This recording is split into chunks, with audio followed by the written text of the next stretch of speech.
Assalamu alaikum. Welcome to my YouTube channel Physics Phenom. We are continuing this series of lectures Physics Essentials, जिसमें हम physics subject को introduce करा रहे हैं आपको। इसमें जो एसेंशियल्स चीज़ें हैं जो आपको फ़िज़िक्स में सबसे पहले आपको पता होनी चाहिए, तब जाके फ़िज़िक्स सब्जेक्ट आपको समझना आसान हो जाएगा। तो हम वो कर रहे हैं, जिससे हम प्रीवियसली हमने ट्रिग्नोमेट्रिक रेशियोज़ किए थे। आज हम कर रहे हैं constant of proportionality. Equations in physics are very important. जो भी फिज़िकल क्वांटिटीज़ आप फिज़िक्स में मेजर करते हैं, जो भी एक्सपेरिमेंट्स करते हैं, you always use equations. And equations हम खुद से बनाते हैं, तो जब इक्वेशंस बनती हैं तो always we use a constant term in physics, in equations. Different constants हैं, sometimes you have spring constant, sometimes you have friction coefficient of friction you call it. And law of universal gravitation में आपने gravitational constant पढ़ा होगा, capital G. तो all the equations जो आप बनाते हैं, इसमें कांस्टेंट्स यूज़ होते हैं। जिसमें प्लैंक्स इक्वेशन है, जब आप पढ़ते हैं फोटो इलेक्ट्रिक इफेक्ट, या जब आप एनर्जी पढ़ते हैं, इवन क्वांटम फिज़िक्स में, तो एक कांस्टेंट हम यूज़ करते हैं, very important constant, and we call it Planck's constant h. तो ये सारे कांस्टेंट हैं क्या, इनको ज़रा मैथमेटिकली अंडरस्टैंड करते हैं, देन फिज़िक्स में जब ये यूज़ होंगे तो आपको आसानी होगी and you will be able to understand this. तो बिफोर दैट पहले हम देखते हैं इक्वेशंस। ये बोर्ड पे इक्वेशंस अगर आप देखें, 4 ऑफ देम, ये न्यूटन सेकंड लॉ है, force is equal to mass times acceleration. अब इसमें एक्चुअली फोर्स और एक्सेलरेशन का प्रोपोर्शन है कि जितना फोर्स ज़्यादा अप्लाई करेंगे आप, उतनी एक्सेलरेशन ज़्यादा होगी। M mass of the object is constant ही है। यहाँ पे फोर्स प्रोपोर्शन है दोनों ऑब्जेक्ट के मैसेज से, जो एक दूसरे को अट्रैक्ट करते हैं, ग्रेविटेशन फोर्स अप्लाई करते हैं। एंड इन्वर्सली प्रोपोर्शनल है with the distance between their square of the distance between their centres. यहाँ पे भी हमने कांस्टेंट यूज़ किया हुआ है G, which is universal gravitation constant. ये स्प्रिंग इक्वेशन है स्प्रिंग फोर्स की, कि जितना स्प्रिंग को आप ज़्यादा डिस्प्लेस करते हैं अपनी मीन पोजीशन से, उतना ज़्यादा उस रिटर्निंग फोर्स, रिस्टोरिंग फोर्स होता है स्प्रिंग पे, जो कि उसको अपनी ओरिजिनल शेप में रिस्टोर करता है। तो यहाँ पे ये कांस्टेंट यूज़ किया है हमने, we call it spring constant.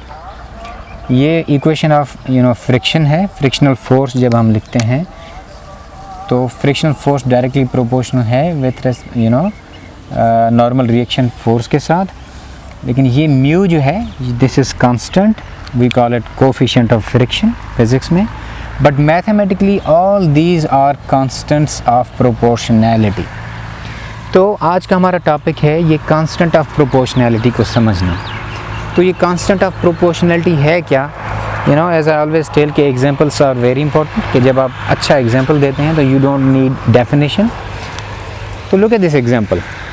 ये देखें, लेट्स सपोज कि आप लोग, your guys are having party, और आप लोगों ने जो कोल्ड ड्रिंक्स मंगवाई हुई हैं, तो एक बॉटल कोल्ड ड्रिंक की में से नंबर ऑफ़ सर्विंग्स जो हैं 4 ग्लासेस बन पा रहे हैं। आप 4 लोगों को सर्व कर सकते हैं विद 1 बॉटल। अगर 2 बॉटल्स होंगी तो ऑब्वियसली 8 ग्लासेस, 8 सर्विंग्स बनेंगी। उसमें से 3 बॉटल्स में से 3 बॉटल्स में से 12 ग्लासेस, 12 नंबर ऑफ़ सर्विंग्स बनेगी, और 4 में से 16। यू कैन सी कि इन क्वांटिटीज़ में आपस में प्रोपोर्शन है, they are increasing with respect to each other. इनका आपस में ताल्लुक़ है। जैसे नंबर ऑफ़ बॉटल्स बढ़ा रहे हैं तो नंबर ऑफ़ सर्विंग्स ग्लासेस भी उसमें से बढ़ते जा रहे हैं। तो अगर हम इनका रेशो करें, रेशो प्रीवियस वीडियो में मैंने आपको एक्सप्लेन किया था, इनकी साइज़ को कंपेयर करके देखें।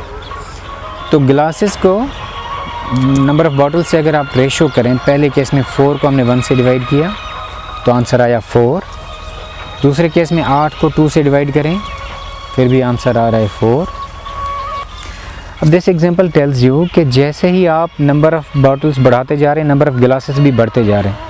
लेकिन हर एक बॉटल में से जो 4 ग्लासेस बन रहे थे, उनकी साइज़ का जो फ़र्क था वो लगातार सेम आएगा। 4 बॉटल्स बढ़ी, नंबर ऑफ़ ग्लासेस बढ़े, साथ साथ उतनी बॉटल्स भी बढ़ी ऑब्वियसली। तो जो एक बॉटल में से नंबर ऑफ़ ग्लासेस बन रहे थे वो सेम बनेंगे, चाहे कितनी भी बॉटल्स आप बढ़ाते जाएंगे, हर बॉटल के हिसाब से नंबर ऑफ़ ग्लासेस भी बढ़ते जा रहे हैं। तो ये जो फ़र्क है इनकी साइज़ का लगातार, जो कि सेम आ रहा है, कांस्टेंट आ रहा है, we call it constant of proportionality. Proportional constant है ये। Okay, let me give you a simple more example जिसमें नंबर्स नहीं है। लेट्स सपोज आप 2 बॉयज़ की रेस करा रहे हैं, boy A and boy B. इनको आपस में रेस करा रहे हैं। इंटरेस्टिंग थिंग ये है कि ए और बी दोनों की स्पीड बिल्कुल सेम है। दोनों को हमने ऐसी बाइक्स दी हुई हैं जो कि 40 किलोमीटर पर आवर से ज़्यादा स्पीड से नहीं भाग रही। अब दोनों 40 किलोमीटर से चलाएंगे, लेकिन ए और बी का शुरू से आपने डिफरेंस रखा है, लेट्स सपोज ये 2 मीटर्स का। अब जैसे बी डिस्टेंस कवर करता जाएगा, ए भी कवर करता जाएगा, ऑब्वियसली इन दोनों के डिस्टेंसेस बढ़ते आएंगे, जिस तरह ये यहाँ पे ये नंबर्स चेंज होते जा रहे हैं। लेकिन इनकी जो बीच का जो डिफरेंस शुरू से आपने रखा हुआ था 2 मीटर्स, वो सेम रहेगा। Whenever you divide distance of A with distance of B, तो आपको ये 2 ज़रूर मिलेगा, क्योंकि जो बी है वो ए से ट्वाइस आगे है, वो 2 आपको डिफरेंस ऑलवेज़ मिलेगा। तो इनकी साइज़ का फ़र्क, ये चाहे दोनों बढ़ते रहें, इनका आपस में प्रोपोर्शन हो, लेकिन जो इनकी साइज़ का फ़र्क था वो कांस्टेंट रहेगा, वो सेम रहेगा जिस तरह ये है। तो कांस्टेंट ऑफ प्रोपोर्शनैलिटी इज़ वो जो साइज़ का डिफरेंस है, फ़र्क है, वो है जो कि पहली बॉटल से क्लियर था कि एक बॉटल से हमेशा आपको 4 ग्लासेस मिलेंगे। ये इनकी साइज़ का फ़र्क था।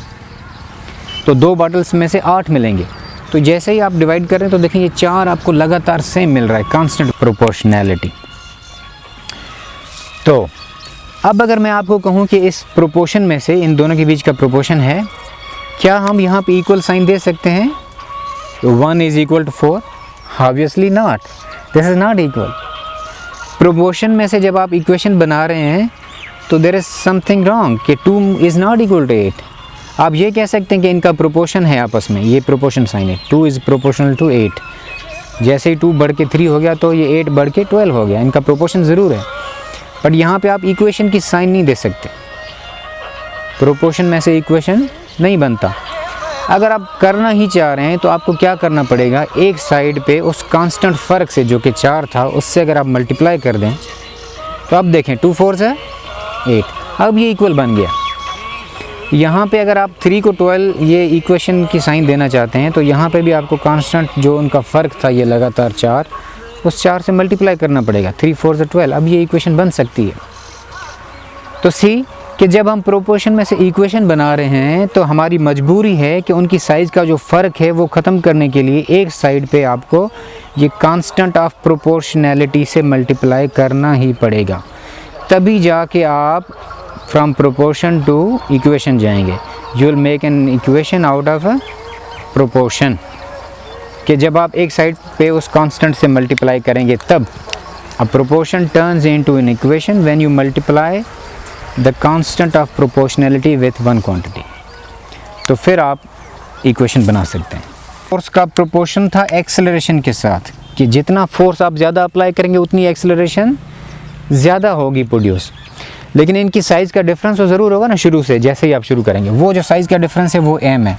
तो जब आप m से मल्टीप्लाई कर देंगे तो अब ये प्रोपोर्शन में से तब्दील होके क्या बन जाएगा, इक्वेशन। तो यहाँ पे क्या था, फोर्स का प्रोपोर्शन था एक्सेलरेशन के साथ। जब आपने इक्वेशन में बदला तो आपने एक साइड कांस्टेंट से मल्टीप्लाई कर दिया। यहाँ पे भी अगर आप इन दोनों को हटा दें तो अब ये ग्रेविटेशनल फोर्स कह रहा है कि 2 बॉडीज़ जो आपस में ग्रेविटेशनल फोर्स अट्रैक्शन कर रही हैं उनके मैसेस पे डिपेंड कर रहा है, और उनके बिटवीन जो डिस्टेंस का स्क्वायर है उससे इन्वर्स रिलेशन है।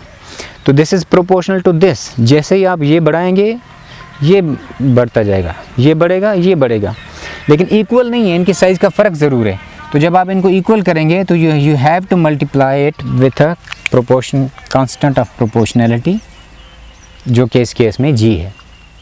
आई होप कि these examples are clear.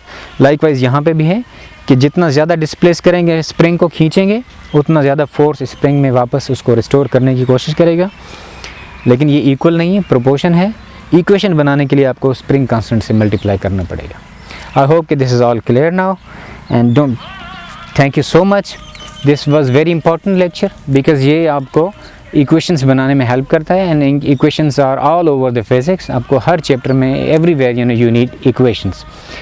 Thank you so much. Don't forget to like, subscribe and share my channel.